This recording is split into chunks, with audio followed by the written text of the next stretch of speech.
Assalamualaikum warahmatullahi wabarakatuh. Kami dari kelompok 10 Kepailitan kelas Burilda. Nama saya Muhammad Yogi Arianda, MPN 211201156. Di sini kami akan membuat video diskusi mengenai analisis yuridis putusan Pailit Budi Hartono dalam putusan Pengadilan Niaga Semarang pada nomor 32 pidana khusus Pailit 2020 PN Niaga Semarang. 4. Saya akan menjelaskan tentang pertanyaan nomor 4A. Siapakah pemohon atau penggugat dan termohon atau tergugat dalam putusan Pailit? Yang pertama, pemohon dan termohon dalam putusan Pailit dalam perkara kepailitan ini, struktur para pihak menjadi titik awal analisis. Pemohon adalah kreditor yang mengajukan permohonan Pailit karena merasa haknya tidak terpenuhi, sedangkan termohon adalah debitor yang dimohonkan Pailit karena tidak melunasi kewajiban hutang.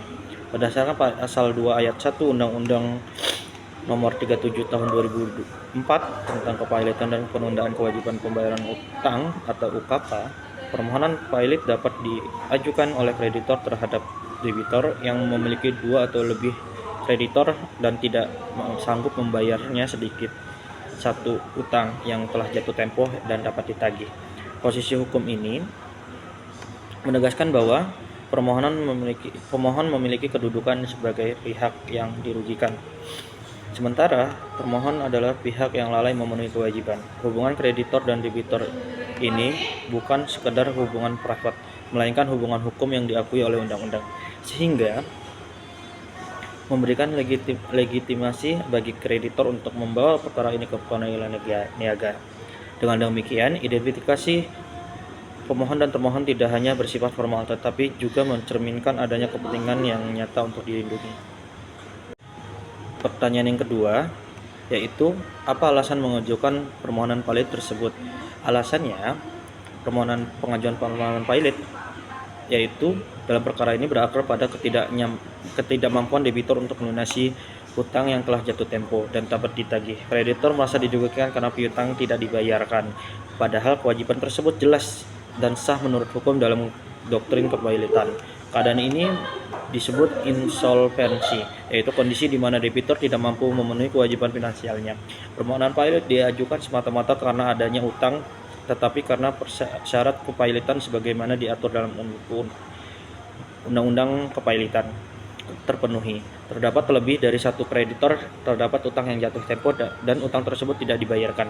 Kreditor menggunakan dasar hukum ini memperkuat permohonan, sehingga permohonan Pailit bukan sekedar klaim sepihak, melainkan tuntutan yang memiliki legitimasi yuridis. Dan selain itu, alasan pengajuan Pailit juga mencerminkan kebutuhan akan kepastian hukum dan perlindungan terhadap kreditor, karena tanpa mekanisme kepailitan, kreditor akan terus dirugikan oleh debitor, tidak melaksanakan kewajiban. Oleh karena itu, permohonan Pailit menjadi instrumen hukum yang sah untuk menegakkan hak kreditor sekaligus menjaga integritas sistem hukum perdata. Pertanyaan ketiga, apa alasan Majelis Hakim Pengadilan Niaga mengabulkan atau menolak permohonan tersebut? Alasan Majelis Hakim mengabulkan permohonan dalam perkara ini menilai permohonan berdasarkan terpenuhinya syarat kepailitan sebagai diatur dalam Undang-Undang Kepailitan. Pertimbangan utama adalah benar terdapat 2 atau lebih kreditor, apakah terdapat utang yang jatuh tempo dan dapat ditagih, serta apakah debitur tidak melunasi kewajiban tersebut. Dalam putusan ini, Majelis Hakim mengabulkan permohonan Pailit karena terbukti bahwa syarat kepailitan terpenuhi. Hakim menegaskan bahwa debitur memiliki kewajiban yang nyata dan sah, namun tidak dilaksanakan sehingga menimbulkan kerugian bagi kreditor. Pertimbangan hukum Majelis Hakim juga memperhatikan asas perlindungan terhadap kreditor serta asas kepastian hukum yang menjadi landasan dalam setiap putusan kepailitan. Dengan mengabulkan permohonan, hakim memastikan bahwa mekanisme kepailitan dapat berjalan, kurator yang dapat ditunjuk, dan harta debitur dapat dibereskan untuk kepentingan kreditor. Putusan ini menunjukkan bahwa Majelis Hakim tidak hanya melihat aspek formal, tetapi juga substansi hukum antara kreditor dan debitor, sehingga keputusan yang diambil mencerminkan keadilan dan kepastian hukum sesuai dengan ketentuan Undang-Undang Kepailitan. Lebih jauh, putusan ini juga menjadi presiden penting bahwa pengadilan niaga konsisten dalam penegakan aturan kepilitan sehingga kreditor dapat memiliki perlindungan hukum yang efektif ketika menghadapi debitur yang lalai. Sekian penjelasan saya, terima kasih. Nah, di sini kami akan melanjutkan di huruf yang D. D yaitu membahas kurator dan hakim pengawas.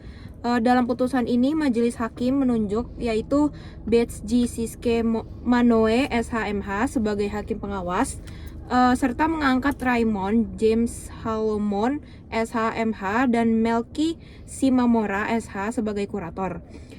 Penunjukan ini tuh sesuai dengan ketentuan dalam UU PKPU, di mana setelah debitor dinyatakan pailit, pengadilan wajib menunjuk hakim pengawas dan kurator.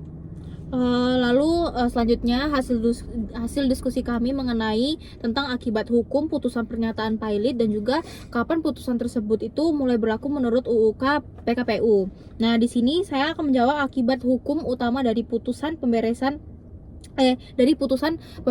pailit ini itu adalah debitor kehilangan hak untuk menguasai dan juga mengurus harta kekayaannya. Nah, di mana karena sejak itu berlaku sita umum atas seluruh harta debitor. Nah, sebagaimana di putusan ini, seluruh pengurusan dan juga pemberesan harta pailit itu nantinya beralih kepada kurator. Selain itu, para kreditur itu nggak mungkin bisa untuk menagih secara individual, melainkan harus melalui proses kepailitan tersebut.